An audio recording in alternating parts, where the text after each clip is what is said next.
لوگوں کے دل میں محبت پیدا کی جائے۔ اب یاد رکھیں، محبت اور عشق پیدا کرنے کے لیے اللہ اکبر ہم تھوپتے نہیں ہیں۔ پہلی بات یاد رکھنا، اے میری قوم کے جوانوں، ہم حضور کی محبت کو تھوپتے نہیں ہیں، بلکہ واللہ تاللہ باللہ حضور ہے ہی ایسے جو حضور کو سن لیتا ہے، جو حضور کو سن لیتا ہے، جو حضور کو دیکھ لیتا ہے، وہ حضور سے عشق کرنے پہ مجبور ہو جاتا ہے۔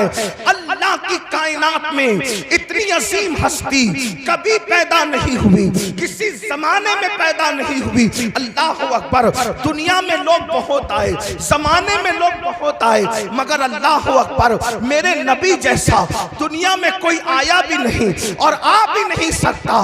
خدا نے ان جیسا کسی کو بنایا ہی نہیں۔ اللہ اکبر، کیا شان ہے مصطفیٰ جان رحمت کی۔ اللہ اللہ، پھر کہہ رہا ہوں، یہ محبت تھوپی نہیں جا رہی ہے، بلکہ واقعی حضور ہیں ہی ایسے، ان سے پیار کیا جائے، ان سے محبت کی جائے۔ ان کی شان کیا ہے؟ اللہ اکبر، دشمنوں نے سنا اور ان کے سامنے صحیح تعارف پیش کیا کر دیا گیا تو اللہ اکبر دشمن بھی پیار کرنے پہ مجبور ہو گئے۔ اللہ اللہ، آج یہ میں آپ کو بتاؤں، لوگ یہ جو کہتے ہیں آج پوری دنیا کے اندر حضور کے خلاف جو مشن چلایا جا رہا ہے تاکہ لوگوں کو اللہ کے رسول سے بدگمان کر دیا جائے، یاد رکھنا یہ بدترین زبانیں منہ کے اندر ختم ہو جائے گی، لیکن مصطفیٰ جان رحمت کے خلاف کوئی تحریک نہ کامیاب ہوئی ہے نہ کبھی کامیاب ہو سکتی ہے۔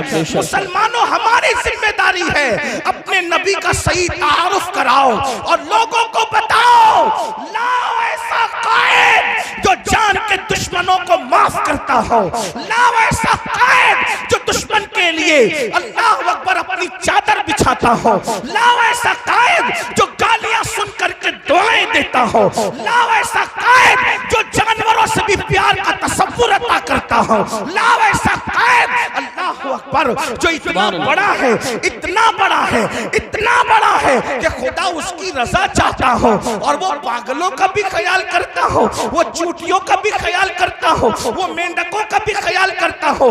بڑی معذرت کے ساتھ ہم نے سب کا تعارف کرایا، اپنے نبی کا صحیح تعارف نہ کرا سکے۔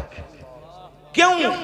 اس لیے کہ برا مت ماننا، سب کو اپنے باپ داداؤں کی پڑی ہے، نبی کا سچا تعارف کون کرا رہا ہے؟ مجھے بتائیں، جس دن حضور کا سچا تعارف کرانے میں ہم کامیاب ہو گئے، دنیا اسلام کے دامن میں پناہ لینے پہ مجبور ہو جائے گی۔ اور اگر کسی کے مقدر میں ایمان نہیں ہے، کم از کم اس کے دل سے نفرت کا خاتمہ تو ضرور ہوگا۔ لیکن ہم نے سیرت النبی کہاں پیش کی؟ ہمیں خود سیرت نہیں پتہ ہے۔ آئیے آپ کے سامنے سیرت النبی کی کچھ باتیں پیش کروں تاکہ آپ کو پتہ چلے ہمارے نبی کی عظمت کیا ہے، ہمارے نبی کی شان کیا ہے۔ اور جو لوگ سیرت کے جلسے کرتے ہیں وہ اتنے خشکے ہیں، وہ لوگ اتنا چھوٹا دل رکھتے ہیں کہ وہ بڑے بھائی سے زیادہ نبی کو مرتبہ دینے کے لیے تیار ہی نہیں۔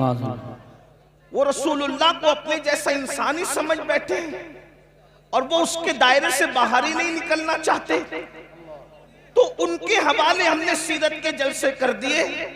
سیرت النبی کا عنوان ہے، لیکن وہ سیرت الانسان بیان کرتے ہیں۔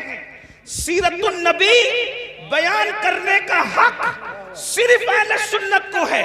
بے شک سیرت النبی بیان کرنے کا حق صرف اہل سنت کو ہے، اس لیے کہ سیرت الانسان الگ چیز ہے اور سیرت النبی الگ چیز ہے۔